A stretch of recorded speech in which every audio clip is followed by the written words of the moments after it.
Apologies, I'm not appropriately attired. I've been doing radio interviews since 6:30 this morning, would you believe, because the media have suddenly woken up to the fact that there are other pathogens out there. So, as has been said, I'm the founder and chief executive of the charity, the UK Sepsis Trust, which is based here in the West Midlands. I'm also an intensive care consultant at University Hospitals Birmingham. The brief for me was really, what have we learned from this pandemic? And I am going to address this to a degree, but I'm also going to skirt around the issue. And I think there can be some quite simplistic, top-level answers to this. We've learned a lot from this pandemic. I think we've got great things to celebrate. We've got stuff like accelerated research, the recovery and recovery RS trials, and getting answers on a scale very, very quickly. I think we can celebrate the impact of mass vaccination, and we've really learned how to build centres quickly, how to get these resources and these therapies to people very rapidly. But I think there's a lot we've forgotten. And I think we've forgotten perspective. And I think we've forgotten to a degree how we can prioritise people with non-COVID conditions. And I think to a degree we've also, not individually, but collectively, forgotten a bit of respect and forgotten that it's wrong to judge people for choices. And I think we need to build that back into our healthcare system. I'm also going to talk about this, because there has been a bit of noise prior to the pandemic and during and recently as we emerge from the pandemic around prioritising sepsis care having a negative impact, having an impact on antimicrobial resistance and resulting in the injudicious prescribing of antimicrobials. And I hope that I'm going to persuade you that actually this is not really about sepsis. We do have a problem with injudicious use of antimicrobials within our hospitals. It's broader than that, of course. It's also in agriculture and intensive farming, and it's also in community-based healthcare. But it's not sepsis that's the low-hanging fruit here. I want to remind you of the scale of the problem, and this is one of our local football teams, Aston Villa. And at capacity, Villa Park holds around 43,000 people, which gives us some interesting context. Because if you look at Cancer Research UK, the last figures available for breast cancer were from 2017, 11,000 lives lost.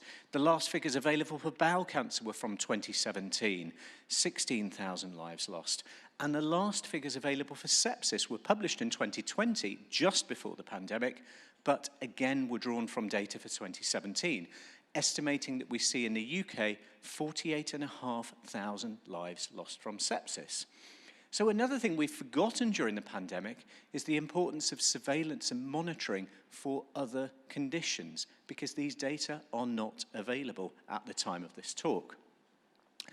It's bigger, of course, than sepsis. Sepsis is a syndromic response to an infection, and of course many people are hospitalized with severe infection. We know from most case studies in the Western world, or in developed countries, rich countries, that 4 sources of infection give rise to 95%, give or take, of episodes of sepsis. And they're pneumonia, intra-abdominal infection, skin and soft tissue infection, and urinary tract infection. So collectively, they're 95%. So what we set out to do a couple of years ago, and again, these were 2017 data, is to look at hospital episode statistics. And we sought to identify how many patients were either admitted to hospital with one of those sources of infection or developed one of those infections during their admission. And I think the results will surprise you. So these were the diagnostic codes we used. We weren't trying to be exhaustive, we just looked for the obvious ones. In England, in 1 year, 1.7 million hospital admissions were complicated by one of those sources of infection or caused by one of those sources of infection. So to start to level criticism at sepsis improvement programs for resulting in increased hospital antimicrobial consumption is a little naive, because I would argue that every one of those patients is going to get at least one course of intravenous antimicrobials, and it's this broader population that we need to seek to improve practice in. No one argues against the impact of antimicrobial resistance. Now, I don't know whether anyone has seen yesterday the report from the GARDP highlighting the impact of antimicrobial resistance on neonatal sepsis and saying that right now it's accounting for several thousand lives lost in babies every single month around the world. Around the world, sepsis affects 49 million people and thus far is claiming 11 million lives. Which means sepsis, of course, is a huge burden. And if you look at the burden of sepsis deaths compared with some other estimates from the CDC and the WHO, we can see that sepsis claims more lives worldwide than cancer, than tobacco consumption, than ischemic heart disease. Now, of course, most of you here are clinicians, and you will be properly aware that some of these conditions will coexist. Sepsis can complicate cancer therapy, for example. But because the basics of intervention for sepsis, antimicrobials, source control, basic supportive therapy, remain appropriate even for people for whom limitations of therapy are appropriate, such as those receiving palliative chemotherapy, we would suggest it's reasonable that we double count. But back to AMR. Most of you will have seen this, Lord O'Neill's report from now quite a few years ago, in which he estimated, and the headline was, that if we don't act now, then by 2050 we'll see an extra 10 million lives lost around the world every year. Well, will we? I think that was optimistic, if I'm honest. If we don't have effective antimicrobials, and right now, as I'm sure is the case for many of you, within the last couple of weeks, I've certainly seen patients for whom we've identified resistant pathogens and the initial antimicrobial therapy was ineffective. So if we don't have effective antimicrobials, and I think 2050 is probably a reasonable timescale for that to happen, I don't think we're going to see an extra 10 million lives lost every year. I think we're going to see an extra 38 million, because we won't be able to treat people with sepsis as the final common pathway to death from most infectious diseases worldwide unless we improve this right now. Now, I want to talk a little about the Sepsis 6, this package of care that we gave a cheesy name to quite a number of years ago now, and because it's simple and because it's empowering, is now in use in quite a lot of countries around the world, 40 at last count. The Sepsis 6 was never a novel package of care. It was always a distillation of evidence-based care, and as new guidelines come around, the Sepsis 6 iterates. So it's an empowering, simple care bundle that we can give to junior health professionals and support their action with. And it now looks like this. Step 1 is ensure a senior clinician attends, of course, in order to look for sepsis mimic conditions, to put the brakes on broad-spectrum antimicrobial therapy, but also to smooth the process of care for people with complicated infections, for example, those that might be amenable to source control. To correct hypoxia, to send a full set of bloods, including cultures, of course.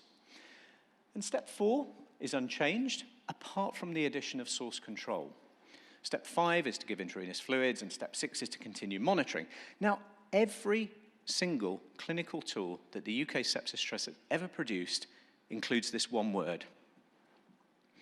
It's probably hidden by the chair for some of you, but it's variants.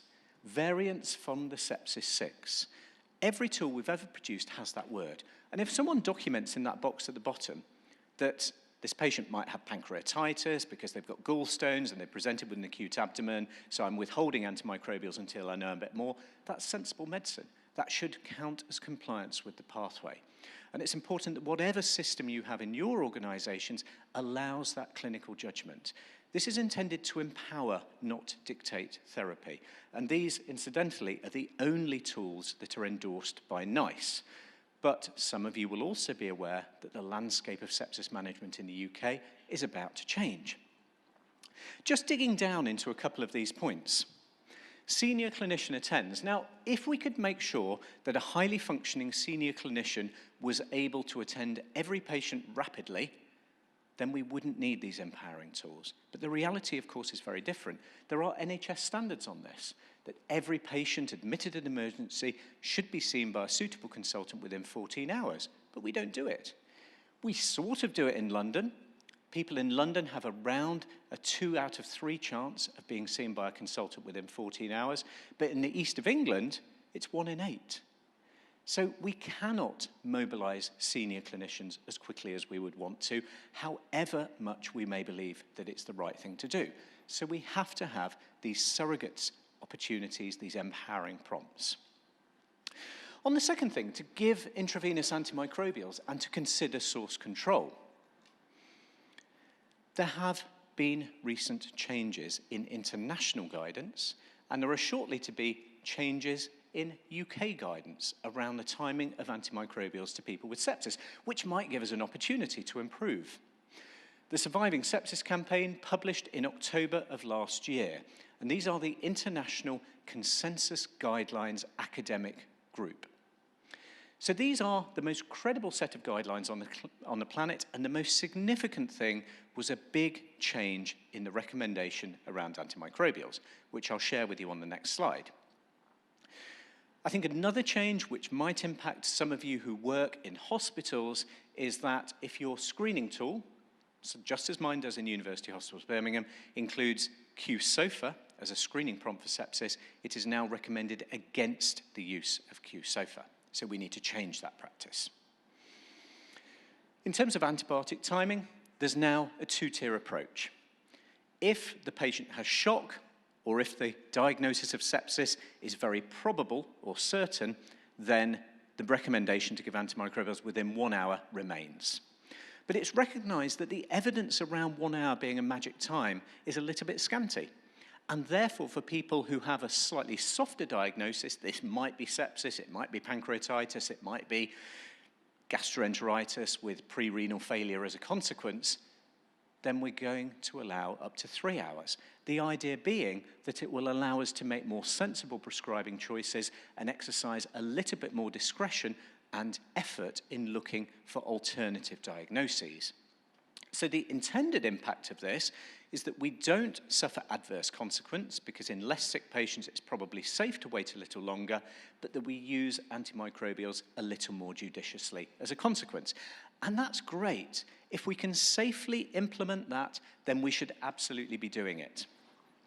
We know across England from 2016 to 19, there was a commissioning incentive for our hospitals, that we should screen for sepsis in people who had a high news score, now news 2, and that we should deliver antimicrobials within 1 hour to those people identified with a red flag.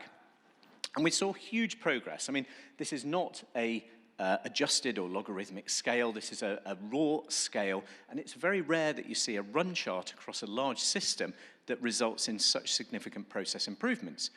The delivery of antimicrobials within 1 hour went from 32% at baseline in 2016 to 80%, which suggests that we might have been improving process and that might have been impacting on saving lives.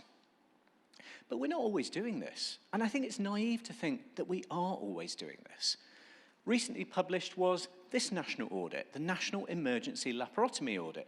Now, you would imagine that if a patient came into hospital with an acute abdomen with peritonitis requiring urgent surgical intervention as a surgical emergency, we would be on our game. But the reality is that we're not, and there are areas in which we need to consider that we might need to show improvements. So these data were now a couple of years old, but patients weren't getting to theatre in the right time frame. And 78% of people didn't receive antibiotics within the first hour. So these are people who are, and these study shows that we're attending people with consultant anaesthetists and consultant surgeons in the vast majority of cases. So we've got the senior clinician to the patient, but we're still only delivering the recommendations in 21.7% of cases. So we have got problems still, and we do need to consider how we need to improve. I think the other thing to think about is that actually for prescribing clinicians, and these are taken from intensive care databases and intensive care opinion leaders, that antimicrobial de-escalation is not a given. It is not routinely accepted, that there are problems in the academic literature identified with doing that. It says here, exposing a patient to multiple sequential antimicrobials could have unwanted effects on the microbiome. That there have been studies that have associated early de-escalation with prolongation of antibiotic therapy. And it says ADE has important shortcomings to be promoted as a quality indicator. So because there is this reticence, people have been looking at what we're doing now and what we need to do about it. And the reality is we don't de-escalate because of this reticence. And we've got to consider culturally within healthcare how we encourage de-escalation and how we ensure that we do it safely, because people aren't fully sold on this concept at the moment. So this was a recently published study, and it looked at de-escalation and reliability of doing it, and the reality is it doesn't really happen. So of the 240 patient studies, and these were 240 patients who showed opportunity for de-escalation, it happened in 63% of cases. But the important thing to me in this intensive care study was this bit here, that if you had positive cultures and sensitivities, it didn't impact on the reliability of de-escalation versus negative cultures. So we need to improve the culture around this. Why have we got problems?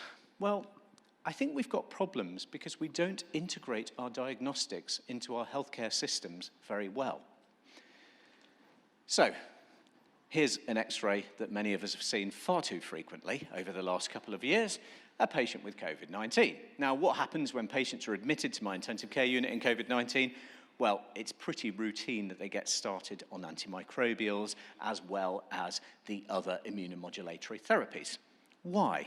Well, I'm not sure really. I spend half my time going around stopping the antimicrobials where I don't have good evidence that there is a coexistent bacterial infection. So NICE, obviously, and many of you will have seen this, have published guidelines on this. And look at this. Bacterial co-infection occurs in fewer than 8% of people with COVID-19, and probably as low as 0.1%, 1 in 1,000 people hospitalized with COVID-19 are felt to be likely to have a secondary bacterial infection. And NICE goes on, of course, to make recommendations around how we seek for evidence of secondary bacterial infection, how we send Legionella and pneumococcal antigens and sputum cultures and deep tracheal aspirate cultures and bronchoalveolar, all of these things, which we do routinely in intensive care, of course. And it says that, we need to look for a bacterial co-infection, and if we suspect it, we do need to start treatment rapidly. But what's the practice? So NICE is not saying give antibiotics just in case someone has a secondary bacterial infection. They're saying look for a secondary bacterial infection and then start antimicrobials rapidly, which surely is sensible medicine. They do also say that they can't fully support the evidence around the use of PCT. But in this study, half of studies, mostly in intensive care, looking at people hospitalized with COVID-19, gave antibiotics to everybody. And 87% of studies gave antibiotics to more than half of people, which is surely an overuse of antibiotics. And why is this happening? Well, to be frank, I do have some faith in PCT, in patients who I know have a viral infection, are behaving like they have a viral infection, and I want to withhold antimicrobial therapy. I do have some faith in galactomannan and beta-D-glucan in determining whether or not to start empiric antifungal therapy. But I can't get them.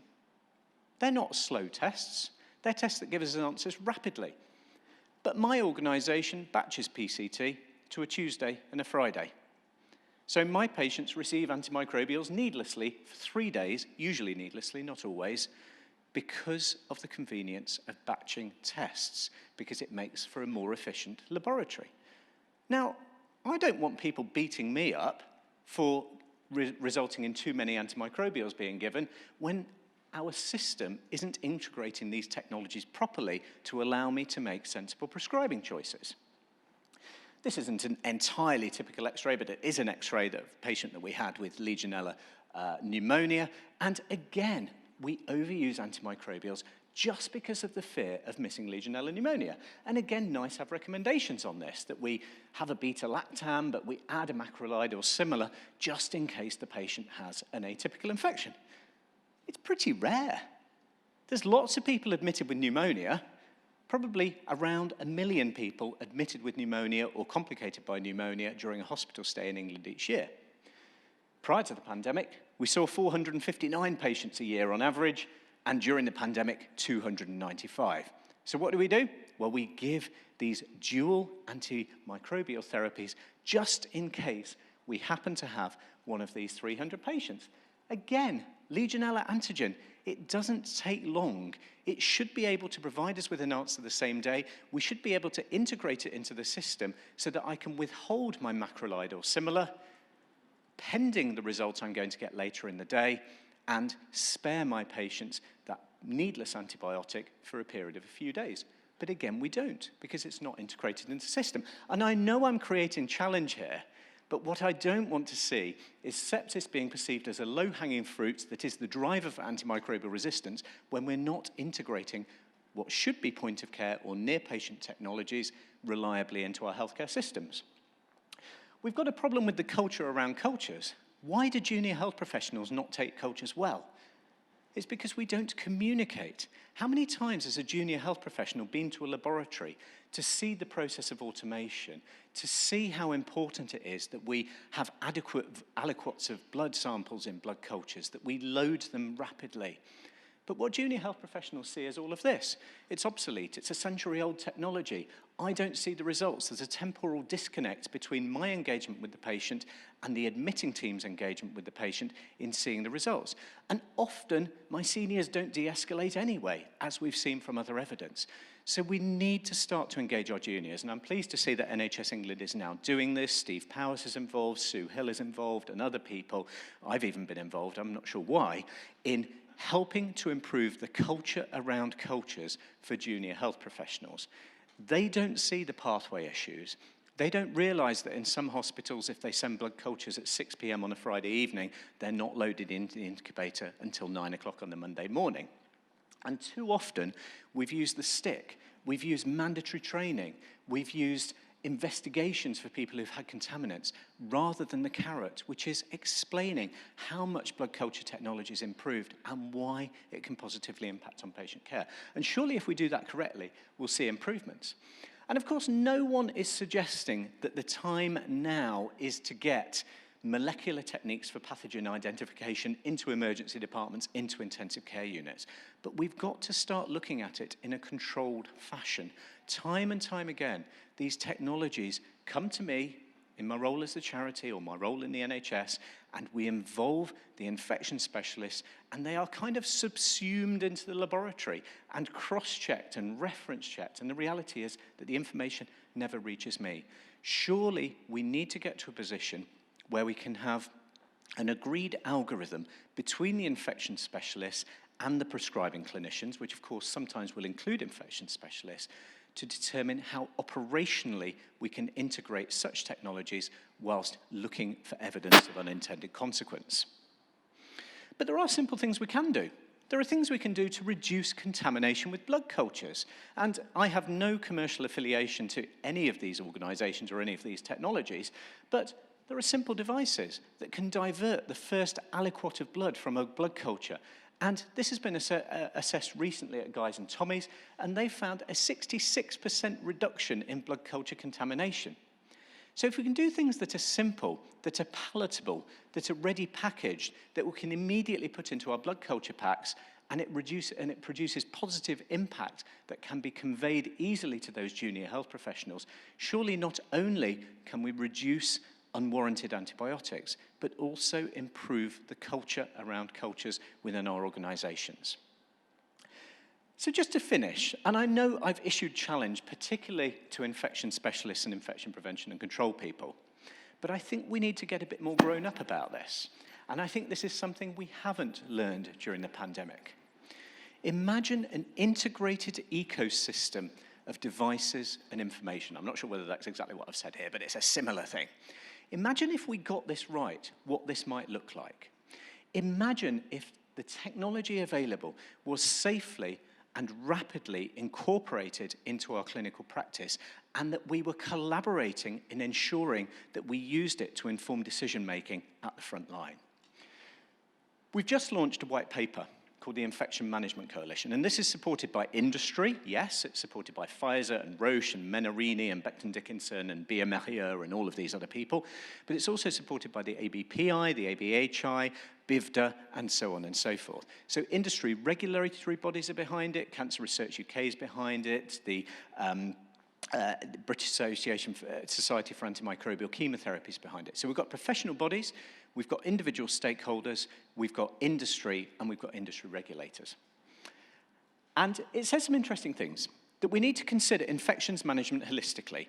This is about, yes, outbreak surveillance, disease surveillance, pandemic preparedness as one. It's about the rapid management of sepsis as two. It's about infection prevention, and it's about AMS and AMR. But governments should not consider them separately with separate policies. We need to consider infections management as a whole, because I would argue that AMR hasn't killed anyone ever. Sepsis and untreated infection have. It makes recommendations, and there are a lot of them. In the interest of time, we're not going to go through them. But some of the sentinel ones for me are around better integration of this massive wealth of technology that we've increasingly got at our disposal. That NICE ensure that we work a lot harder to incentivize the antimicrobial pipeline through novel funding strategies, that we have commissioning criteria for infection management, so not for sepsis, not for infection prevention, not for reducing antimicrobial use, but for robust infection management. And that we engage with vulnerable members of the community and with society and public awareness in getting this message out there loud and clear. That infections are here to stay, and that if we don't all act together now and innovate and properly integrate, then we will be seeing those extra 38 million lives lost by 2050. And just to finish, some of you, and this really is just to finish, some of you will be involved in organisations outside the NHS, in youth clubs or schools or companies or whatever. There is a set of resources that the Sepsis Trust has just reduced that you can use for your workforce, your clients, your members, your team. It's intended for lay people primarily, and it encourages people to be aware of the symptoms of sepsis and to know what to look for and to get across this message that we can save thousands of lives. They're free. They're engaging. There's an electronic game and a short video with someone quite famous behind it, definitely not me. And we would encourage you to use them to raise awareness in order that people around you can safeguard their loved ones. Thank you very much.